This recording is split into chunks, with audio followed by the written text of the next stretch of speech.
اگلے چند ماہ پڑھائی میں بے حد مصروف رہا، اتنا مصروف کہ ماما کو یاد رکھنے اور اس کے بارے میں معلومات حاصل کرنے کی کوشش کو کل پر ٹالتا رہا۔ شاید یہ سلسلہ ابھی تک چلتا رہتا اگر اس شام اچانک اس کی ملاقات جلال انصر سے نہ ہو جاتی۔ وہ ویکینڈ پر بوسٹن گیا تھا جہاں اس کے چچا رہتے تھے۔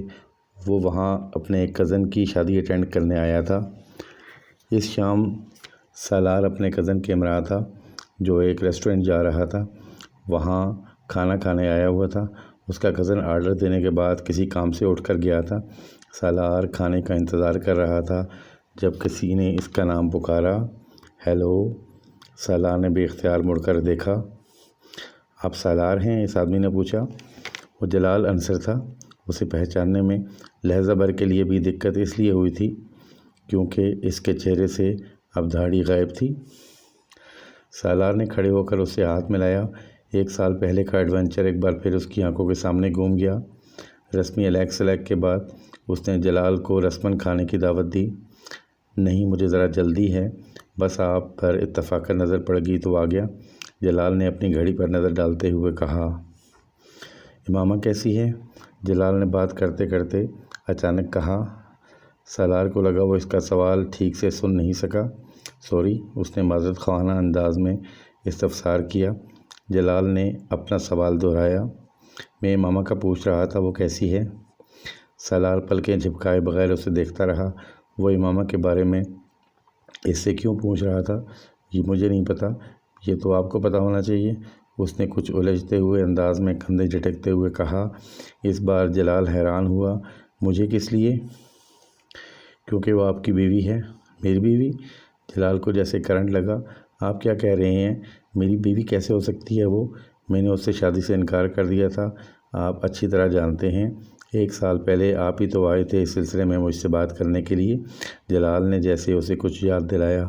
میں نے تو آپ سے یہ بھی کہا تھا کہ آپ خود اس سے شادی کر لیں۔ سالار بے یقینی سے اسے دیکھتا رہا۔ میں تو یہ سوچ کر آپ کے پاس آیا تھا کہ شاید آپ نے اس سے شادی کر لی ہوگی۔ وہ اب وضاحت کر رہا تھا۔ آپ نے اس سے شادی نہیں کی؟ سالار نے پوچھا۔ نہیں، آپ سے تو ساری بات ہوئی تھی، میں نے انکار کر دیا، پھر اس سے میری شادی کیسے ہو سکتی تھی؟ پھر میں نے سنا کہ وہ گھر سے چلی گئی، میں نے سوچا آپ کے ساتھ کہیں چلی گئی ہوگی، اس لیے تو آپ کو دیکھ کر آپ کی طرف آیا تھا۔ میں نہیں جانتا وہ کہاں ہے، میں تو پچھلے 7-8 ماہ سے یہیں ہوں، سالار نے کہا، اور مجھے یہاں آئے ہوئے 2 ماہ ہو گئے ہیں، جلال نے بتایا۔ مجھ سے ملاقات کے بعد کیا اس نے دوبارہ آپ سے رابطہ یا ملاقات کرنے کی کوشش کی تھی؟ سالار نے کچھ الجھتے ہوئے انداز میں پوچھا۔ نہیں، وہ مجھ سے نہیں ملی۔ یہ کیسے ہو سکتا ہے کہ لاہور جا کر اس نے آپ سے رابطہ کرنے کی کوشش نہ کی ہو؟ سالار کو اس کی بات پر یقین نہیں آیا۔ مجھ سے رابطہ کرنے سے کیا ہوتا؟ آپ کے لیے وہ گھر سے نکلی تھی، اسے آپ کے پاس جانا چاہیے تھا۔ نہیں، وہ میرے لیے گھر سے نہیں نکلی تھی۔ آپ تو اچھی طرح جانتے ہیں کہ میں نے اسے بتا دیا تھا کہ میں اس سے شادی نہیں کر سکتا۔ پھر آپ یہ مت کہیں کہ وہ میرے لیے گھر سے نکلی تھی۔ جلال کے لہجے میں اچانک کچھ تبدیلی آ گئی۔ ساری بات آپ ہی سے تو ہوئی تھی۔ کیا آپ واقعی سچ کہہ رہے ہیں کہ وہ دوبارہ آپ کے پاس نہیں گئی؟ میں آپ سے جھوٹ کیوں بولوں گا؟ اور اگر وہ میرے ساتھ ہوتی تو میں آپ کے پاس اس کے بارے میں پوچھنے کیوں آتا؟ مجھے دیر ہو رہی ہے۔ جلال کے لہجے میں اب بے نیازی تھی۔ آپ مجھے اپنا کانٹیکٹ نمبر دے سکتے ہیں؟ سالار نے کہا۔ نہیں، میں نہیں سمجھتا کہ آپ کو مجھ سے اور مجھے آپ سے دوبارہ رابطے کی ضرورت پڑ سکتی ہے، جلال نے بڑی صاف گوئی سے کہا اور واپس مڑ گیا۔ سالار کچھ الجھے ہوئے انداز میں اس کی پشت پر نظریں جمائے رہا۔ یہ ناقابل یقین بات تھی کہ وہ جلال سے نہیں ملی۔ کیوں؟ کیا اس نے میری اس بات پر واقعی یقین کر لیا تھا کہ جلال نے شادی کر لی ہے؟ سالار کو اپنا جھوٹ یاد آیا۔ مگر یہ کیسے ممکن ہے؟ وہ مزید الجھا۔ میری بات پر اسے یقین کیسے آ سکتا ہے جبکہ وہ کہہ رہی تھی کہ اسے میری بات پر یقین نہیں ہے؟ وہ کرسی کھینچ کر دوبارہ بیٹھ گیا۔ اور اگر جلال کے پاس نہیں گئی تو پھر کہاں گئی؟ کیا کسی اور شخص کے پاس جس سے اس نے مجھے بے خبر رکھا؟ مگر یہ ممکن نہیں ہے۔ اگر کوئی اور ہوتا تو مجھے اس سے رابطہ کرنے کے لیے کہتی۔ اگر وہ فوری طور پر جلال کے پاس نہیں بھی گئی تھی تو سکندر سے نکاح نامہ لینے اور طلاق کے حق میں جاننے کے بعد اسے اسی کے پاس جانا چاہیے تھا۔ وہ یہ نہیں جانتا تھا کہ اس نے جلال کی اس فرضی شادی کے بارے میں اسے کیوں بتایا۔ شاید وہ اسے پریشان کرنا چاہتا تھا، یا پھر یہ دیکھنا چاہتا تھا کہ وہ اب کیا کرے گی، یا پھر شاید وہ بار بار اس کے مطالبے سے تنگ آ گیا تھا کہ وہ پھر جلال کے پاس جائے، پھر جلال سے رابطہ کرے۔ وہ ایسا کرنے کی وجہ نہیں جانتا تھا۔ جو بھی تھا، بہرحال اسے یقین تھا امامہ جلال کے پاس جائے گی۔ مگر سالار کو اب پتہ چلا تھا کہ اس کی توقع یا اندازے کے برعکس وہ وہاں گئی ہی نہیں۔ ویٹر اب کھانا سرو کر رہا تھا، اس کا کزن آ چکا تھا۔ وہ دونوں باتیں کرتے ہوئے کھانا کھاتے رہے، مگر سالار کھانا کھاتے اور باتیں کرتے ہوئے بھی مسلسل امامہ اور جلال کے بارے میں سوچتا رہا۔ کئی ماہ بعد یکدم وہ اس کے ذہن میں پھر تازہ ہو گئی تھی۔ کہیں ایسا تو نہیں کہ وہ دوبارہ اپنے گھر واپس چلی گئی ہو۔ کھانا کھاتے کھاتے اسے اچانک خیال آیا، ہاں یہ ممکن ہے۔ اس کا ذہن متواتر ایک ہی جگہ اٹکا ہوا تھا۔ مجھے پاپا سے بات کرنی چاہیے، انہیں یقیناً اس کے بارے میں کچھ نہ کچھ پتہ ہوگا۔ سکندر عثمان بھی ان دنوں شادی میں شرکت کی غرض سے وہیں تھے۔ واپس گھر آنے کے بعد رات کے قریب جب اس نے سکندر کو تنہا دیکھا تو اس نے ان سے امامہ کے بارے میں پوچھا۔ پاپا، کیا امامہ واپس اپنے گھر آ گئی ہے؟ اس نے کسی تمہید کے بغیر سوال کیا، اور اس کے سوال نے کچھ دیر کے لیے سکندر کو خاموش رکھا۔ تم کیوں پوچھ رہے ہو؟ چند لمحے کے بعد انہوں نے درستی سے کہا، بس ایسے ہی۔ اس کے بارے میں اتنا غور و فکر کرنے کی ضرورت نہیں ہے، تم اپنی اسٹڈیز پر دھیان رکھو تو بہتر ہے۔ پاپا پلیز آپ میرے سوال کا جواب دیں۔ کیوں جواب دوں؟ تمہارا اس کے ساتھ تعلق کیا ہے؟ سکندر کی ناراضی میں اضافہ ہو گیا۔ پاپا، اس کا ایک بوائے فرینڈ مجھے آج ملا تھا یہاں، وہی جس کے ساتھ وہ شادی کرنا چاہتی تھی۔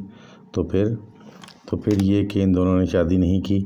وہ بتا رہا تھا کہ امامہ اس کے پاس گئی ہی نہیں، جبکہ میں سمجھ رہا تھا کہ لاہور جانے کے بعد وہ اسی کے پاس گئی ہوگی۔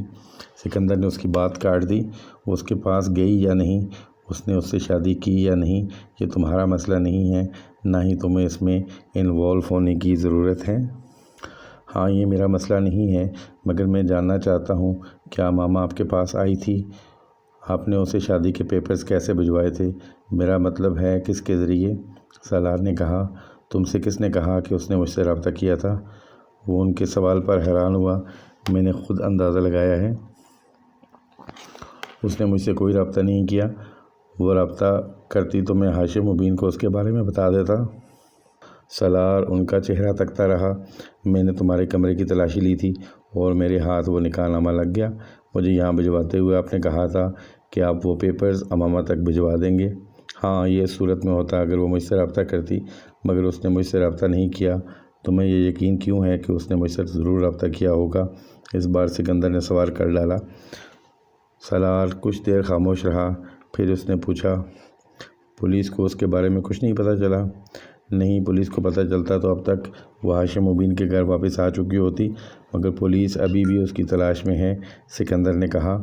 ایک بات تو طے ہے سالار کہ اب تم دوبارہ امامہ کے بارے میں کوئی تماشا نہیں کرو گے۔ وہ جہاں ہے، جس حال میں ہے، تمہیں اپنے دماغ کو تکانے کی ضرورت نہیں ہے۔ تمہارا اس کے ساتھ کوئی تعلق نہیں ہے۔ پولیس جیسے ہی اسے ڈھونڈے گی، وہ پیپرز ہاشم مبین تک پہنچا دوں گا تاکہ تمہاری جان ہمیشہ کے لیے اس سے چھوٹ جائے۔ پاپا، اس نے واقعی کبھی گھر فون نہیں کیا مجھ سے بات کرنے کے لیے؟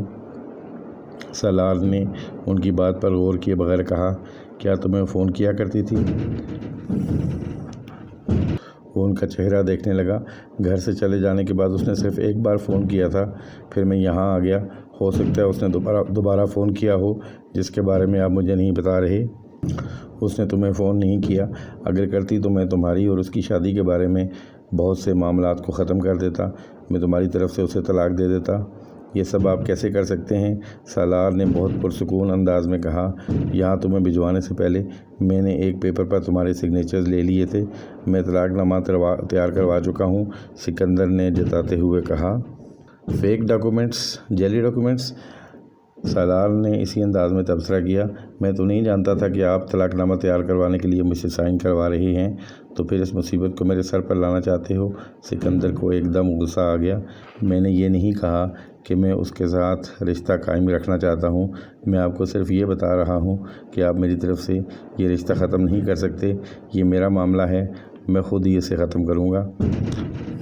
تم صرف یہ شکر کرو کہ تم اس وقت یہاں اطمینان سے بیٹھے ہوئے ہو، ورنہ تم نے جس خاندان کو اپنے پیچھے لگا لیا تھا وہ خاندان قبر تک بھی تمہارا پیچھا نہ چھوڑتا، اور یہ ممکن ہے وہ یہاں بھی تمہاری نگرانی کروا رہے ہوں یا انتظار کر رہے ہوں کہ تم مطمئن ہو کر دوبارہ امامہ کے ساتھ رابطہ کرو اور وہ تم دونوں کے لیے ایک کنواں تیار کر لیں۔ آپ خواہ مجھے خوفزدہ کر رہے ہیں۔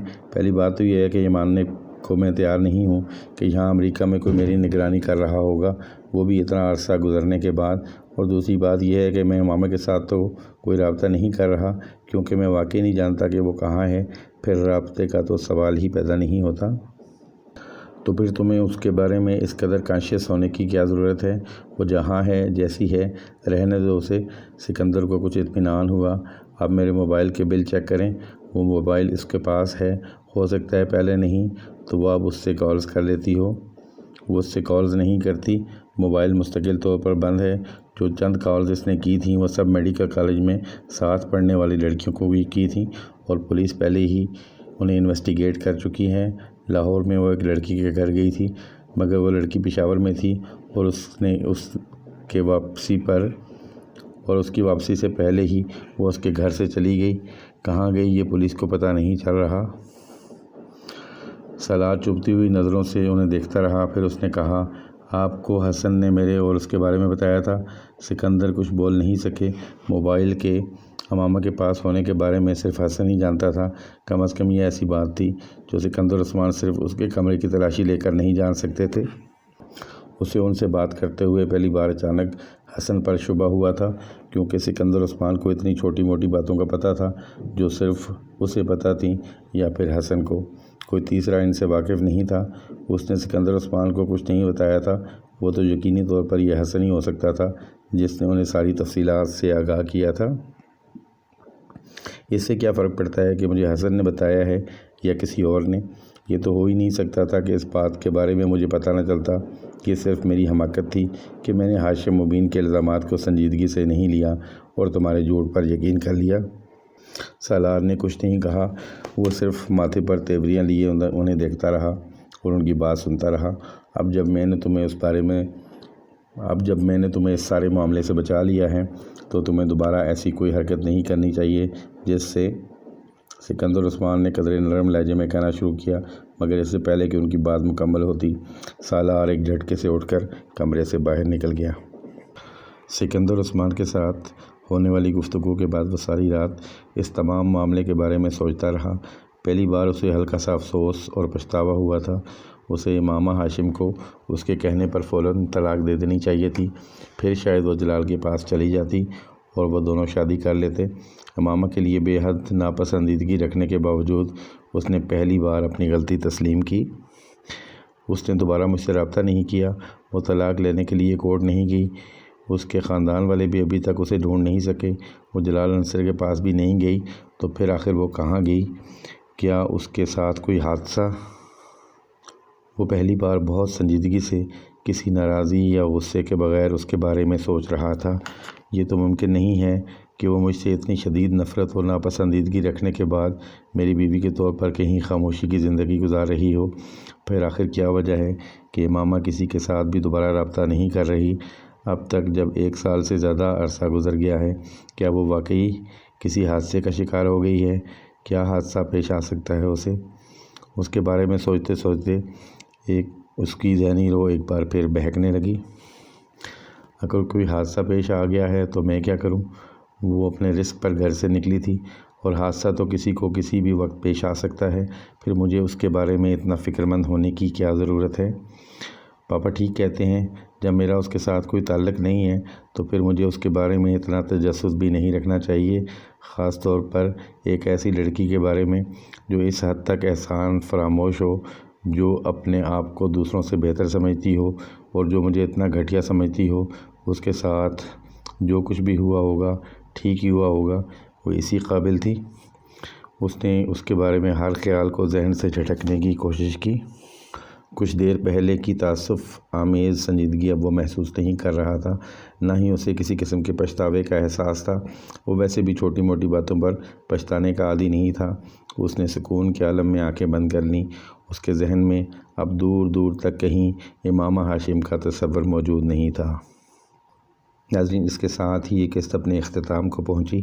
آنے والی اقساط کو بروقت دیکھنے کے لیے میرے چینل کو سبسکرائب کر لیجیے گا اور اپنے کمنٹ ضرور دیجیے گا کہ آپ کو یہ کہانی کیسی لگ رہی ہے۔ حاضر ہوتے ہیں ایک نئی ویڈیو کے ساتھ۔ اللہ حافظ۔